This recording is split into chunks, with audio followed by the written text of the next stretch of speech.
Well, good evening, and thank you for tuning in to another week with Fathers Who Care. I guess I'll take this cap off too, since the chief got his off. I'm gonna put mine around there because I got a funny face on mine. You see that little face over there?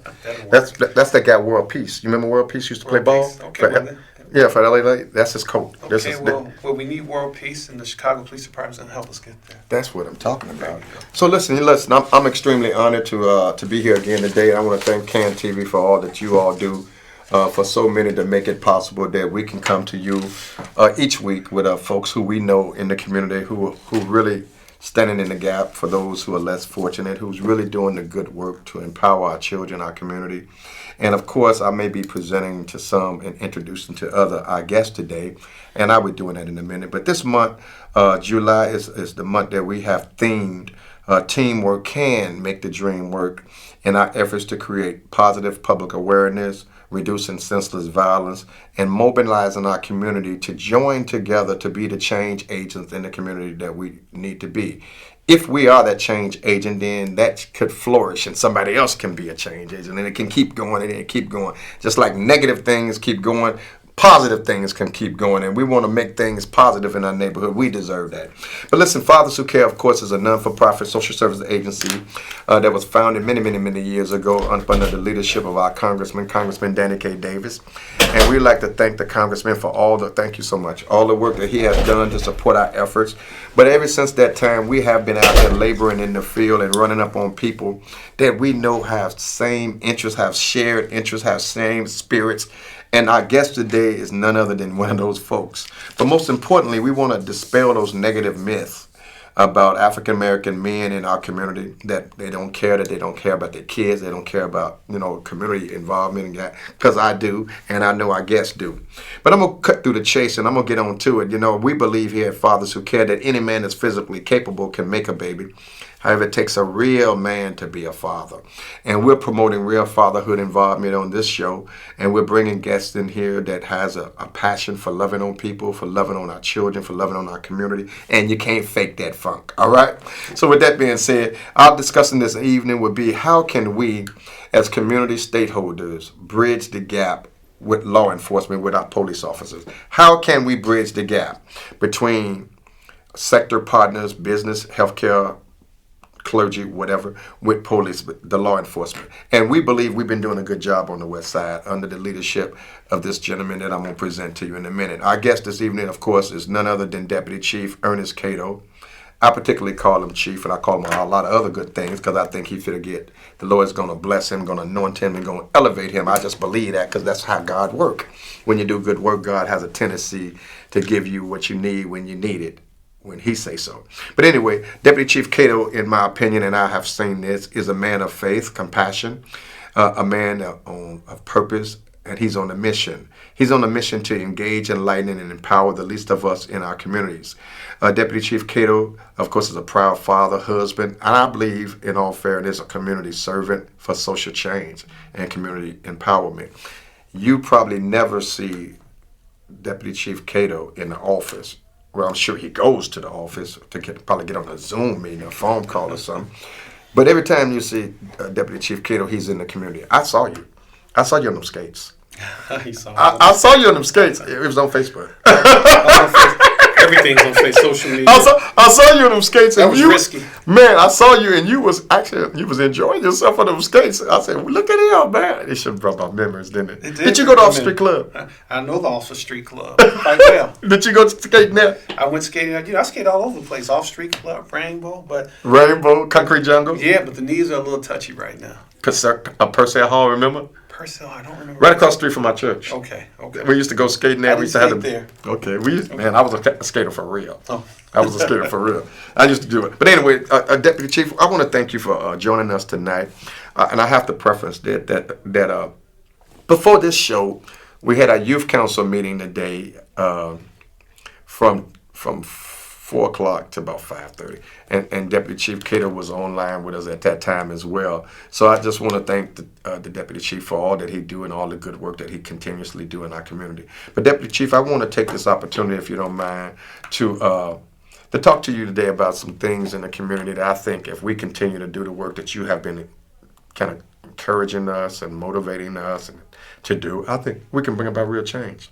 But before I do that, Chief, can you tell me who are you? Who are you, and what is your purpose for existence? Who is Deputy Chief Cato? Who is the Deputy Wow. Chief? First, I'm my mother's son. You your mother's son. I'm my mother's son.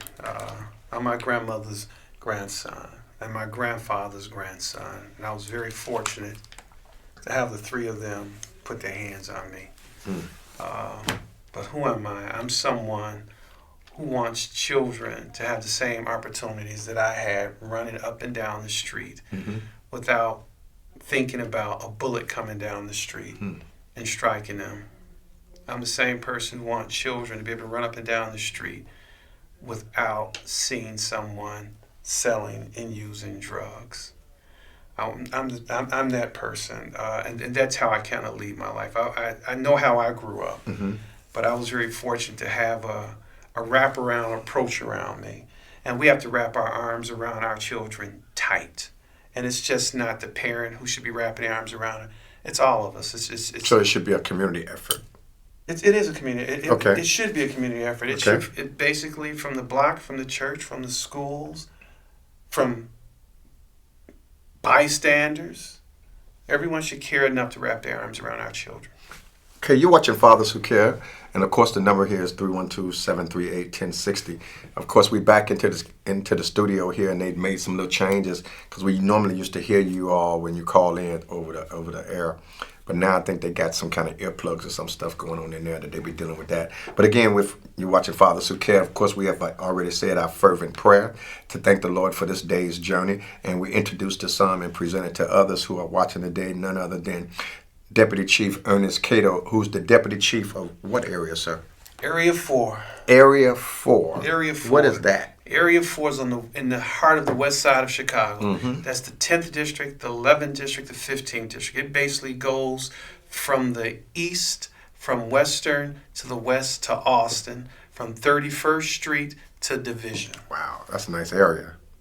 So, and then I see you all, I see you all over the place, and I make it my business to see you all over the place, because every time when you're doing something, I personally like to be there, because I like to bring the fire when I come, and you already have the fire there. So I enjoy coming to you, because it kind of, spirit meets spirit. Yeah. From the spirit, touch the spirit. From the heart, touch the heart. That's right. I really believe in that. And so when you normally be doing something, it's just organic. That the spirit just is there. So I want to thank you again, Chief. We just did the youth council meeting today, and you entertained some young folks today. I hope you enjoyed that conversation with them. What we're trying to do with those young people is kind of get them acclimated to want to be good civic servants in the neighborhood and be actively involved in the change that they need to be. So we're trying to encourage them and motivate them. And some of them have never met a deputy chief. Well, then, you know what? You bring them on, and we'll make a day where we all could just sit there in one big circle and talk about things. You got a date. And I think you was kind of talking about that before when you was talking about other areas to bringing people together so we can bridge some of this conflicts that we're having in our community and love on each other and forgive each other and support each other. So you've been instrumental in talking about doing that, and you've been doing it. I mean, you've been doing it in various different areas and various different communities with various different sector partners, and I like you for that. But, Chief, I want to come on back and ask you this question. Should community residents be more actively involved in block clubs? I believe in block clubs. Let me just preference this. So I think block clubs has its place. I grew up on block clubs. If you did something down the block, I know you know this. If you did something down the block and the people down the block knew your parents, or whether they didn't know your parents, they would deal with you down that block and then call your parents and then bring you home, and your parents would get you. Yeah. Now, that's how I was raised. I remember stitching cords, all right? I remember that. Not that I got a lot of them. My brother got them. Not me, because I was cool. But I remember those days. Should we try to motivate and encourage more community residents to be actively involved in block clubs or CAPS meetings? Should we do that, and if so, why? Absolutely. Block clubs. I was raised on the 4300 block of West Monroe. My grandmother was the block club president when I was growing up. We knew everyone on the block at that particular time. And when you know all your neighbors on the block, you can actually see those who don't live on the block, who's causing issues. When everyone is out on their block, cleaning in the front, engaging each other in a positive manner, those who want to do things that's not appropriate for that block will not come to that block. Mm-hmm. Block clubs make a strong community because you're sitting there, you're talking about what's going on your block. You're talking about the issues. You're also talking about Mrs. Jones. That's the name I just made up, by the way. Mm-hmm. Mrs. Jones. You happen to use my name, Jones. Because I like you. And I like you too. Trust me. So, but you now you just found out Yeah. Mrs. Jones don't have food in the house. Yeah. So the block club comes together. They get Mrs. Jones. Rent parties. Rent parties. When I was growing up, I remember rent parties. Man. You take care of each other. Yeah. So your block club becomes your extended family. Yeah, and it was that way. So how can we motivate more folks to get back involved in block clubs and CAP meetings? And how can we do that? I know it's no magic wand, and I think maybe if we just continue to share with each other on the block, to express ourselves with folks on the block, and be more friendly, be more neighborly. If you see speak, you know what I mean? Speak to the folks in the community. I see we got a caller, but I don't have my plug, so y'all might have to answer that call and bring it in here to me when you get a chance. So how can we motivate them, Chief? Well, first, it's my job, and it's those who work with me to ensure we create a safe atmosphere. Mm-hmm. After creating a safe atmosphere on your block, we will help you create the block club, and we will attend the block clubs. But we're going to need everyone to get involved. I say this quite often, it's an all hands on deck approach. Like teamwork. It's teamwork. Okay. It's teamwork, and we all play a role on this team. Okay. We'll get the block safe for you, but you have to get involved on that block to help us keep it safe. Okay. So let's go to this question. You brought it up, so I'm going to go down that road if you don't mind. So we're talking specifically about working together. And you said it was teamwork. So I got a question. Should we treat this spike of violence in our community with that team effort? Should we work together to address that violence and not just be pointing fingers at the police or pointing fingers at the FBI or begging for the National Guard? Can we come together and treat this violence that we're going through in our neighborhood as a neighborhood issue, as a community issue, and we work together to try to put the efforts that we need, make the phone calls, love on each other, make the phone calls, make sure folks are okay, make the phone calls if folks are in front of your house doing illegal activities, and if your kids are doing something, go back to the old days and inflict that morals, norms, and values that we had then. First of all, it's real easy to blame. It's real easy to point fingers. This is a collective effort. It's a team approach. The team approach is community organizations, Mm-hmm. folks who live on the block, the police, our political figures. If we all work on this one team and on the same page, Mm-hmm. we will be successful. But if each different entity points the finger at the other, we will continue to have problems. You remember this old saying, Chief, hurt people? So I think when people are so easy to point fingers at other folks, it's an old saying I grew up, it was saying, when you point your finger at somebody, you point 3 back at yourself. You ever heard that before? Sure. So that tells me that when people are so quick to point fingers at somebody else, that means that they're not doing anything or don't care to do anything. So how can we, as you talked about, keep our community involved or get them to join a block club or get them to take care of their seniors in their neighborhood or to get them to be more involved in what's happening on the block? How can we just motivate them to do that? Well, first of all, if we want to point our fingers at something, we point our fingers at the problem. Then we come together collectively to address it. Okay. Then after we address it, we talk about the successes on how we solve those issues. And to get everyone involved on the block, it will be one house at a time. But here's the thing. We have to ensure people and we have to instill in people confidence. We have to let them know that this isn't a one-day thing. And it won't be a one-day fix. It's going to be a gradual process. And I have seen it work. I've seen it work when folks who didn't want to come out their house and get involved, but as soon as they start getting involved, the issues on their blocks went other places. Now, it may have went to the other block now. The other block that didn't have a block club, and I've seen that. We were able to solve an issue on this block, and it just went to the next block without a block club. So what did we do? We had that block club teach the next block club on how to organize. Then it moved somewhere else. Then we went to that block and we taught them how to organize. So the goal is for us to help you help yourselves. I like that.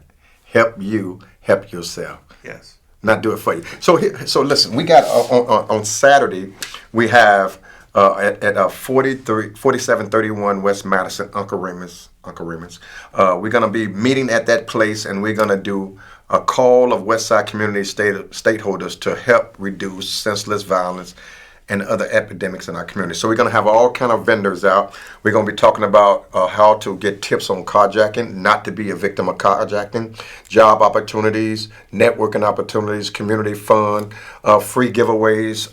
We're going to be talking more about mental health. We're going to be encouraging folks to get tested for COVID-19 and take the vaccination. And we're going to literally be loving on folks right there on the corner of Kilpatrick and Madison, which some folks might consider to be a hot spot in our neighborhood. We consider that to be a love spot in our neighborhood because we have alternative schools right there on the corner.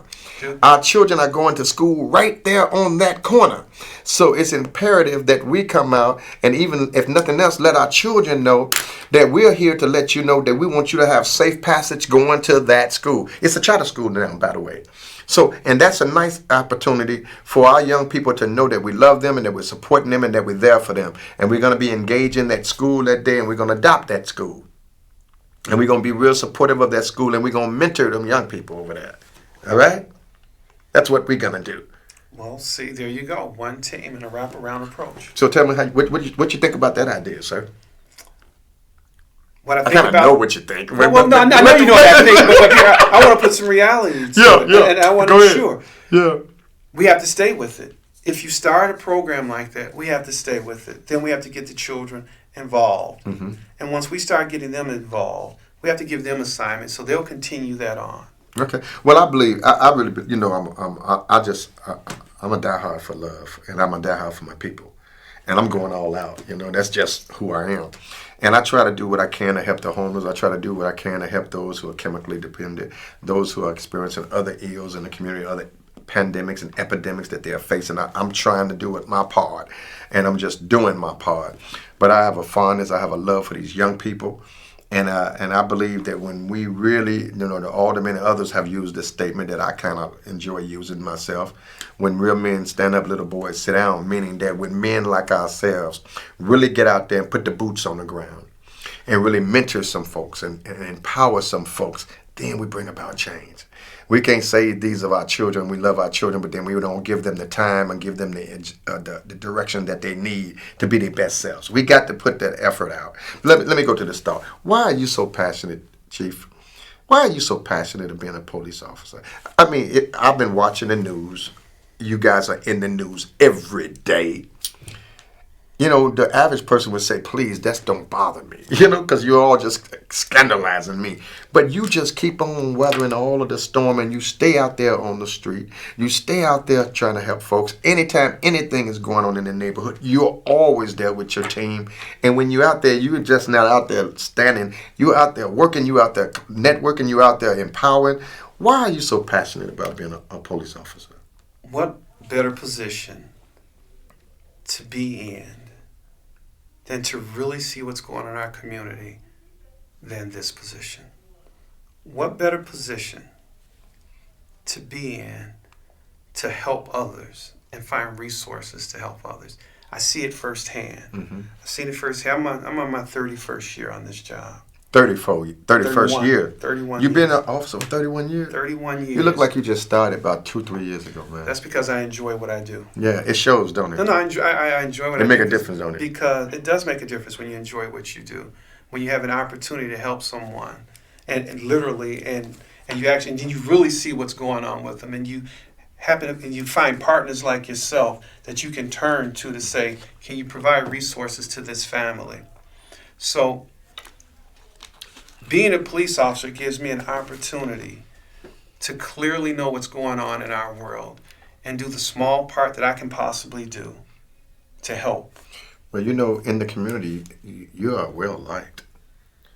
Every time I turn around, I'm with the congressman a lot. All he do is talk about you. I'm around a whole lot of folks. Everybody that I'm around, if we mention your name, it just, for whatever reason, there's nothing but positive conversations about you, your commitment, your love for the people. And so I'm just saying to whoever's listening that we ain't losing our Deputy Chief Cato. We want him elevated, and we know wherever he get elevated to, we know he's going to always have a fondness for the community, but we're expecting that the Lord is going to bless you to continue to do this work on a wider scale, because what you bring in is real systemic change. You're bringing real solutions. You're giving folks opportunities to come together, and then you're allowing folks to bring their ideas, to share their ideas, but to collectively work together for social change. And I believe that's the way that we engage the people. But I'm going to come on back and talk to you about what's going on. You was talking specifically about the 10th, 11th, 15th district that you're the deputy chief over. What does that mean to be the deputy chief? What it means for me personally is actually to let the younger officers see what it means to be a police officer. Okay. Let the younger officers to lead from the front and to set the example how I think policing should be done. And we're starting to see that. Okay. The deputy chief is a title. I'm a Chicago police officer, Right. who's been fortunate enough to be promoted to deputy chief. If I was a patrolman, I would still have the same drive because I'm the son of a very convincing mother and grandmother. That would make a difference. It makes a huge difference. The shame game is tough. I was saying that earlier to you when I was talking. My daddy didn't whoop us. He gave us what he wanted to give us, right? Right. When we was in the house with him, he'd give you one of those, and then you'd be done. Mama, on the other hand, He took care of business. she took care of business. She didn't play that, all right? Let's come on back to this topic. Okay, so why should we motivate more people in the community to be more engaged, for social change, to help mentor? Why should we continue to stay the course? I'm not going to lose that thought. I'm going to stay with that thought because I think it's important. Well, to have change, you got to be part of it. Okay. You have to have a stake in your community. You can't sit back and merely hope someone, do those things for you. If it's just sitting on your porch, let me just tell you a quick story, Sure. and I'll show you some change. A couple years ago, when I was a commander of the 15th District, I was in a meeting, and an elderly woman, she was really concerned about young men standing in front of her house, but she was afraid to go out and say anything. And I said, your living room is probably set up like mine. Your couch is probably to the window, and your television is probably right in front of you. Yeah. And she said, Yep. yes. I said, but you're probably afraid to look out the window to ask the young men to move. She goes, yes. I said, you have a broom? She goes, of course I have a broom. So what I want you to do while you're sitting watching television, have your broom sitting right next to you.